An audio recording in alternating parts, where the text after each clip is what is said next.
Muy buenas tardes, mi nombre es Lérida Torres. Soy la que realiza el programa Esquina Cultural de la Fundación de la Herencia Cubana en Las Vegas. Ya les hemos explicado que esto es una organización no gubernamental sin fines de lucro y es una organización que convoca a todos los cubanos y a la comunidad latina en general a reunirse con nosotros, a visitar nuestra sede. Nuestra organización tiene como objetivo desarrollar el concepto de servicio y está encaminada al beneficio social, cultural y emocional de nuestra membresía, exaltando en ello todo el sistema de valores de cada individuo, el honor, el amor por la comunidad, el orgullo de ser latino y el respeto por Estados Unidos de América, por su generosidad al acogernos en su seno. Con todas las fuerzas de nuestro corazón les deseamos que tengan una buena tarde y en realidad, como les decíamos, deseamos que visiten nuestra fundación, el que quiera esclarecer cualquier duda que nos llame. La dirección nuestra es 3430 East Flamingo Road, la suite 324 en Las Vegas, Nevada. El zip code es 89121 y la Fundación de la Herencia Cubana en Las Vegas brinda múltiples servicios. Brinda servicios de inmigración con abogados de experiencia, realiza income tax, hace la preparación de servicios de inmigración, trámites de residencia, trámites para la ciudadanía, reclamación de familiares. Tenemos preparado un curso de inglés para el futuro y en estos momentos estamos brindando cursos de Viviendo en América. ¿De qué se trata esto? Viviendo en América es un programa bien concebido con profesionales de alta valía y explica lo que todo inmigrante debe saber. Ustedes saben que cuando nosotros llegamos a este país, llegamos con un desconocimiento absoluto de todo lo que tenga que ver con un desarrollo, digamos, económico, político, de envergadura. Y entonces en este curso de Viviendo en América se hace un programa de aprendizaje sobre la Constitución de los Estados Unidos, sobre la Declaración de Derechos, la ciencia del derecho cívico, habla sobre economía, sobre seguros, bienes raíces, hipotecas, las formas de desarrollar el crédito, cómo abrir cuentas bancarias. En fin, todos los procesos que son necesarios que un inmigrante aprenda y desarrolle una vez esté viviendo en este país. El programa de hoy es sobre Alejandro Evelio García Caturla, un eminente músico remediano, un eminente músico cubano, insigne hombre, conocido mundialmente por su música. Nacido en la ciudad de Remedios, San Juan de los Remedios de la Sabana del Cayo, la octava villa cubana, fundada en 1578, una ciudad a la que yo adoro. En ella se desarrolló parte de mi adolescencia y de mi juventud. También allí hice mi tesis de grado de la carrera de arquitectura. La quiero muchísimo. Pues bueno, allí nació Alejandro Evelio García Caturla, el 7 de marzo de 1906. En esa época pertenecía a la provincia de Las Villas, actualmente pertenece a la provincia de Villa Clara, hijo de Diana, Victoria y Silvino. Siendo muy pequeño, casi sin poder alcanzar el teclado, y sentadito en las piernas de su manejadora negra, reproducía en el piano las melodías que escuchaba. Luego se fue nutriendo de conocimientos durante su juventud mientras participaba en fiestas rituales afrocubanas en su ciudad natal y se desarrolla su pasión por la música, evidente desde ese entonces. Llega a dominar fácilmente la técnica del violín. Debo decirle que Remedios es una ciudad que siempre fue muy rica en el ámbito cultural, es decir, tenía una gran riqueza musical, literaria, de artes plásticas. Es una ciudad siempre fue muy dada a la cultura. Ahí se desarrollan las famosas parrandas remedianas. Recuerden, en Cuba hay 3 fiestas tradicionales: las charangas de Bejucal, los carnavales de Santiago y las parrandas remedianas, que se extendieron a todo lo que fue el antiguo municipio en esa región. Bueno, un día hablaremos sobre esta fiesta.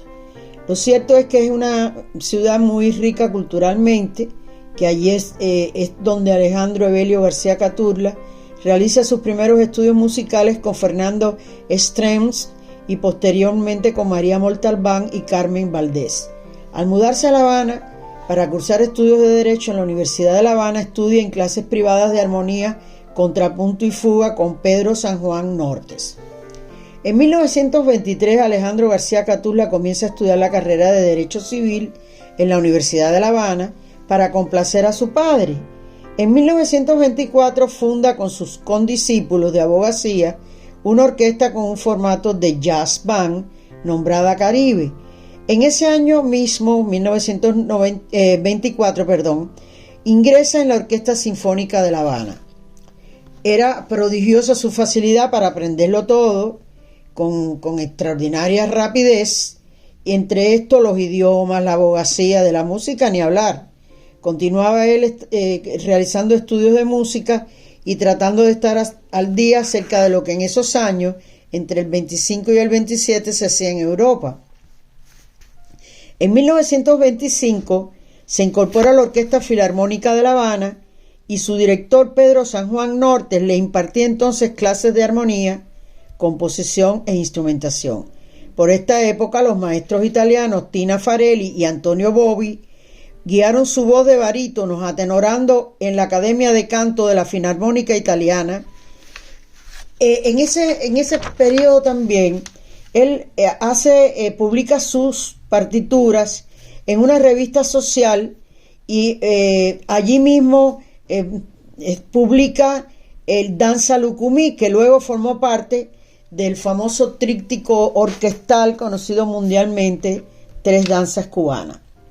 A Caturla le tocó vivir en una época marcada por la sociedad dividida en clases, a la cual se enfrentó todo el tiempo con singular pasión, la misma con la que se enfrentó a las limitaciones reaccionarias con gran coraje. Alejandro García Caturla se manifestaba siempre muy independiente en todos los actos de la vida. Fue un hombre de un pensamiento muy avanzado. Desafió los prejuicios burgueses de entonces y se casó con una mujer negra a la cual le profesó un amor muy especial. Yo recuerdo cuando era niña que mi padre me hacía la anécdota de que mi padre conoció a Alejandro García Caturla. Mi padre me hacía la anécdota de que en una oportunidad él mandó al chofer a la estación de ferrocarril a recoger a su esposa y a su entonces 2 hijas. Y cuando el chofer regresó le dijo: no señor, su esposa no vino. ¿Cómo que no vino? No, solamente se bajó del tren una negra con 2 negritas. Y él se viró y le dijo: mira, ve y recoge a esa señora con esas 2 niñas, que esa es mi esposa y mis 2 hijas. Es decir que él era para su tiempo un hombre de avanzado pensamiento antirracista. Caturla se nutrió desde edades tempranas de los variados componentes del espectro musical: óperas, bembé, arias, danzones y criolla.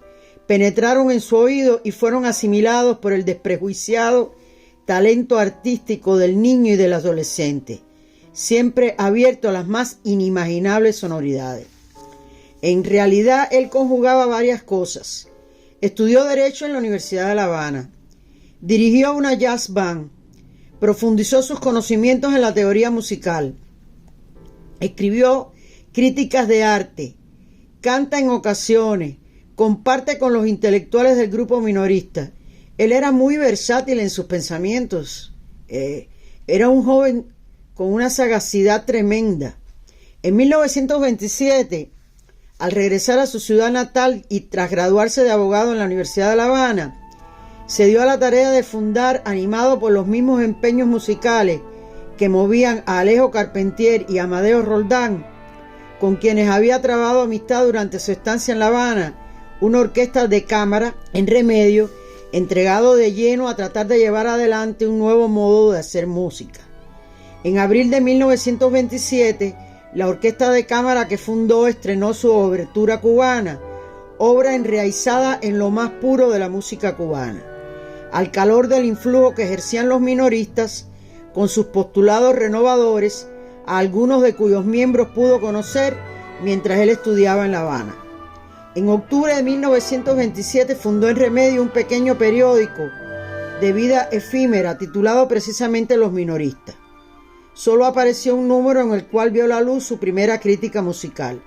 En junio de 1928, cuando solamente contaba con 22 años y había ganado suficiente dinero gracias a su reciente pedito título de abogado, parte Caturla para Europa con un buen número de obras en su equipaje: Obertura cubana, 3 danzas, guajiras, poema de verano, poema de ambiente cubano.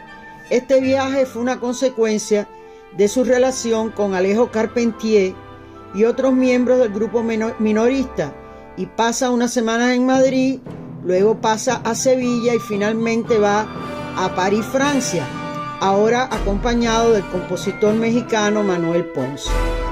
En la ciudad Luz, el músico llegado del trópico es torbellino de inquietudes, pero ante todo quiere estudiar. La profesora Nadia Boulanger lo recibió en su casa como alumno, pero más que darle clase, ella prefería sostener con aquel aventajado discípulo un intercambio de criterios. Lo orientaba, lo estimulaba, pero además disfrutaba de los conocimientos musicales que tenía Alejandro García Caturra. En París edita sus danzas Lucumí del tambor. El encuentro con el compositor Edgar Varese y con el escritor Luis Aragón, las funciones de ballet. Los conciertos son momentos inolvidables. En las salas de París se estrena en noviembre de 1928 2 poemas afrocubanos. Al mes siguiente, en diciembre de 1928, en función dirigida por el maestro Mario François Gaillard, se escucha su bembé. Caturra no puede presenciar tales funciones porque ya desde el día 25 de octubre de 1928 estaba de vuelta en Cuba. A finales de ese mismo año se le confiere en Remedio el título de hijo ilustre de la ciudad. Para Caturra no es válido aquello de que nadie es profeta en su tierra. A su regreso a Cuba continúa desarrollándose como compositor y compartiendo estas tareas con el ejercicio de su abogacía. En el año 1929 publica varios artículos en la revista Musicalía, dirigida por María Muñoz y Antonio Quevedo, y en el número correspondiente a julio-agosto de ese año, de 1929, ve la luz su análisis sobre las posibilidades de los ritmos afrocubanos de ser incorporados al pentagrama musical con el título Posibilidades Sinfónicas de la Música Afrocubana. Fue colaborador de la revista de Avance. Esta última representó las preocupaciones vanguardistas de la intelectualidad cubana en los años 20 del pasado siglo, a la que Caturra estuvo unido al incorporar los ritmos e instrumentos afrocubanos a la orquesta sinfónica. Es decir que paulatinamente él hacía insistencia en que estos ritmos afrocubanos, que forman parte de la policromía cultural cubana, se incorporaran a la música sinfónica. En septiembre de 1929 viajó de nuevo a Europa para representar a Cuba en los festivales sinfónicos iberoamericanos, en la Exposición Internacional de Barcelona, donde ejecutó 3 danzas cubanas para la orquesta sinfónica. En 1932 organiza en Caibarien, que es una ciudad cercana a Remedios, le dicen la perla blanca del Caribe, con la colaboración de José María Montalbán, una orquesta de conciertos para divulgar las obras sinfónicas de los clásicos y los componentes de todo lo que es la cultura contemporánea, o sea, la música contemporánea, y contribuir así a la educación del pueblo. En ese mismo año funda la Sociedad de Conciertos de Caibarien, de cuya orquesta él fue director. En 1932, el compositor y director de orquesta Leopoldo Stokowski estrenó en Nueva York las danzas del tambor y la danza lucumí. Nicolás Slominski dirigió audiciones de varias obras de Caturla tanto en Cuba como en el exterior. Se encuentran entre ellas siempre el bembé, tres danzas cubanas y la primera suite cubana. Eran muchos los maestros musicales de Cuba y del mundo entero los que querían precisamente tocar, dirigir la música de Alejandro García Caturla. Mientras el remediano ilustre también hace lo suyo con la obra de clásicos y contemporáneos. Desde su cargo de director de la orquesta de conciertos de Caibarien, divulga la música de Antonio Vivaldi, de Amadeus Mozart, de Manuel de Falla, de Maurice Ravel, de Stravinsky. Es decir, que él era un precursor de llevar a la cultura popular, de llevar al pueblo el conocimiento de la música clásica.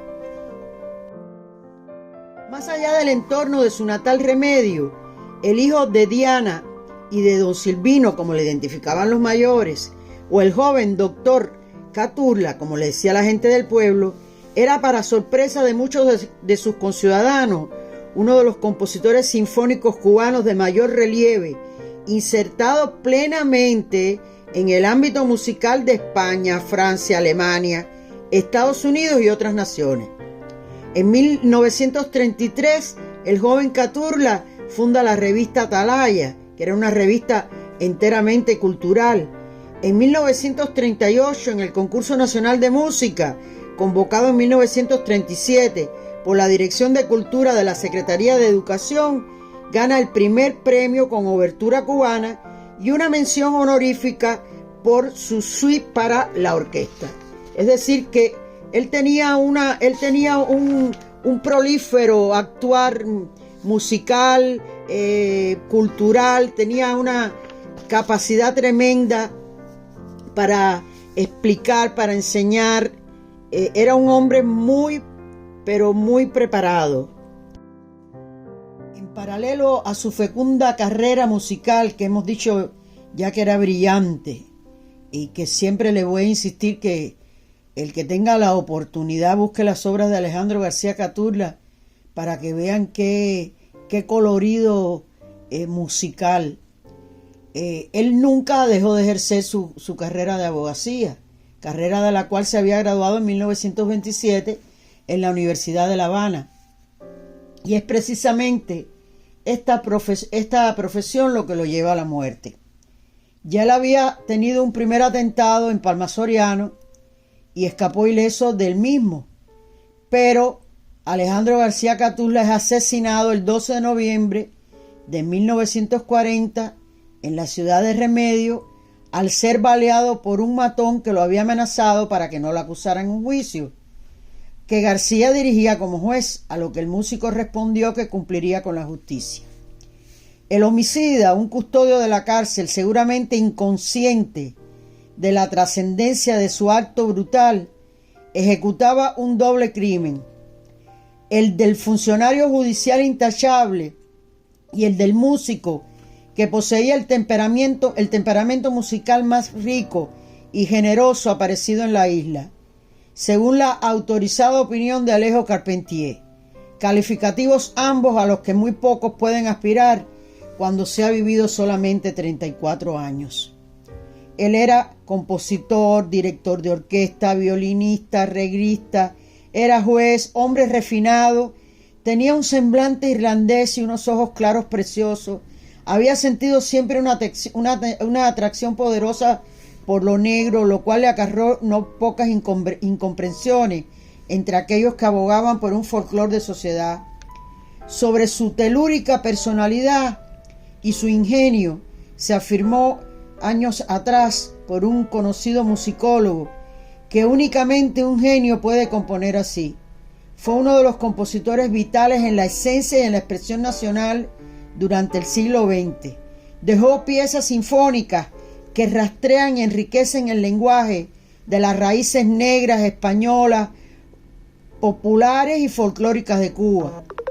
Fue un violinista de la Orquesta Sinfónica de La Habana y de la Orquesta Sinfónica y de la Filarmónica de La Habana, En Caibarien fundó la Sociedad de Conciertos, escribía en las revistas. El catálogo de composiciones de Catulla comprende piezas como para piano, violín, órgano oriental, violonchelo, saxofón, conjuntos de cámara, formatos vocales, banda, música para el teatro y de manera ocasional en años de adolescencia para filmes silentes. Era un dinámico liberal en sus concepciones sociales y políticas, era un artista de vanguardia y era un innovador auténticamente nacional. Catulla alternó su gran amor, la música, con el ejercicio de su trabajo como juez. Su arte es una síntesis de nacionalidad y universalidad, de tradición y actualidad. Mezcló sabiamente los postulados de la vanguardia musical europea con los ritmos cubanos. Las obras sinfónicas de Catulla han sido ejecutadas por orquestas significativas de muchísimos países del mundo bajo la dirección de prestigiosos directores que no vamos a relacionar porque en realidad conociendo el hecho es suficiente. Tuvo una corta vida, 34 añitos, desarrolló actividades como violinista, dirigió orquestas sinfónicas y filarmónicas, era pianista, tuvo una orquesta de jazz band, cantaba, tenía una voz de barítono, cultivó el periodismo como cronista social y crítico de arte, dejó trabajos sobre pedagogía musical y sobre la música nueva de su momento. Su preocupación por la justicia lo llevó a realizar trabajos importantes en los que se encuentra un ensayo sobre la delincuencia juvenil. Ejerció en varios municipios manteniendo una conducta intransigente en el ejercicio de su profesión. Su carácter en permanente lucha con los convencionalismos sociales y artísticos lo llevó a la muerte. Al morir Alejandro García Catulla, moría un grande de la música, de la cultura cubana y además un hombre que defendía los derechos cívicos y morales de la sociedad. Él era un hombre intachable y precisamente esa pasión también por su profesión lo llevó a la muerte. Así que nosotros le rendimos homenaje a este gran hombre de la música cubana, que su obra está reconocida dentro y fuera de Cuba por la policromía de su música, por la cantidad de instrumentos musicales que abordó, por toda la obra, digamos, musical que tuvo. Gloria eterna a este gran hombre. Cuba se siente, los cubanos nos sentimos muy honrados de tener entre nuestros antepasados un hombre de esa talla, de esa envergadura. Con esto terminamos el programa, así es que, como siempre, los invito a que visiten la sede de nuestra Fundación de la Herencia Cubana en Las Vegas, y como siempre les digo que nos sentimos muy honrados con la audiencia de ustedes, así es que tengan buenas tardes, buenas noches y hasta la próxima.